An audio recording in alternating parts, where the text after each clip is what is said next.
Hey everybody, welcome to JLB Sports TV. I am Justin Block, and today Liverpool earned their first win at home against Reading. The score is 1-0, but again, like we've seen with so many other Liverpool matches really the past 2 years, it should have been a lot more in favor of Liverpool. Now, just giving you a quick stat pack courtesy of the Twitter handle at Anfield Index. Liverpool had 56% possession, they had a pass accuracy of 82%, and a final third pass accuracy of 79%. They also had 27 shots, 10 of which are on target, but Liverpool only managed to score 1 goal.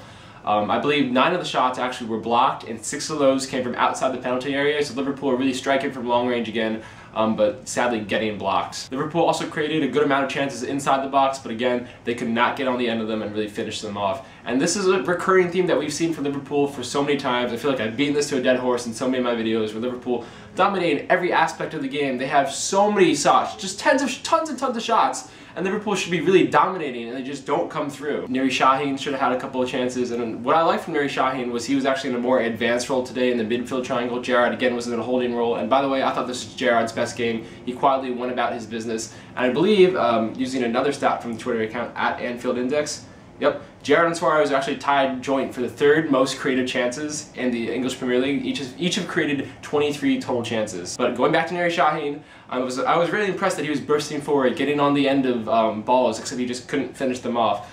But I can't tell you how many times last season I just was going mad because Liverpool would get all these breaks, get men, going forward, and then nobody would come to the box to get on the end of these chances. Nuri Sahin made himself available, so for that I commend him, but his finishing needs a lot of work. And again, for Luis Suarez, he was, Jekyll and Hyde again today. He was dynamic, he was all over the pitch, creating chances left and right for players, really providing. He gave the assist to Raheem Sterling's only goal this game, but again, so wasteful in front of goal. Could have easily had a hat-trick today if he had his shooting boots on. And it's something that, you get tired of at a certain point. You just see this game in and game out where Liverpool are leaving so much on the table. Again, yeah, they're dominating all the statistical phases of the game except for the scoreline. And at the end of the day, that's not good enough. Lucky for Liverpool, Reading knew nothing about this game.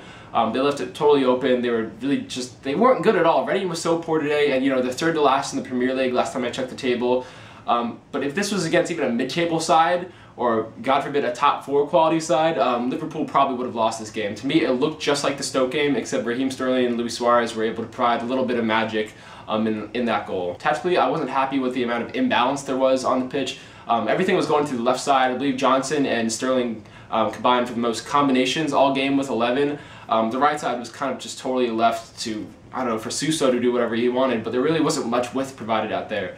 I'm actually looking forward to Jose Enrique being reinstated back into left back and Johnson going back to right back so we can have more width on the right side again. Because right now everything's going through the left side. Also, another mention, Joe Allen. He had a 95% pass accuracy again, so Joe Allen, once again, doing his job. He continues to be Liverpool's best player in my mind, consistently giving good performances week in and week out. I believe he's top 5 in the English Premier League in terms of passes and passing percentage, and he's also #1 in the EPL in terms of takeaways and interceptions. Joe Allen's also #1 in the English Premier League in terms of possessions gained or possessions taken back with 70. And I give you all these individual stats, and if you go to this website I really love, I'll leave a link down below, baseturnsthered.com. He actually had an article the other day stating how Liverpool, all their players are just, top 5, top 10 in the English Premier League and all these great stats, and it all looks good, except it's just not coming together in front of the goal, and Liverpool continues to be fruitless with their conversions. So that's all for today with JLB Sports TV. I am Justin Block. Once again, I am not very happy with the scoreline, obviously, but I am very pleased with how Liverpool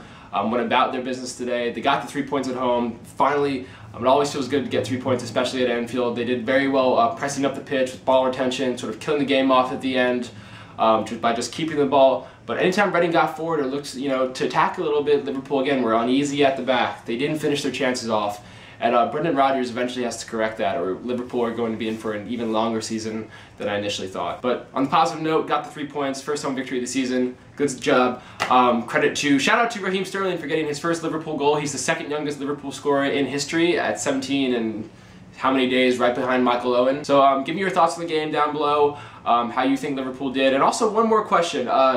Brad Jones, did all right today. He was tested a couple times against Reading. Do you think that when Pepe Reina becomes fit, given Pepe's past performances this season, should Brad Jones start over him? I want to know your thoughts on that question down below. Have a good week, guys. Feels good to get the 3 points. And this leaves Brendan Rodgers with really only one legitimate first-team option, Luis Suarez. And even then, we know that Suarez hasn't been the best finisher. So Barini is supposed to be, the finisher.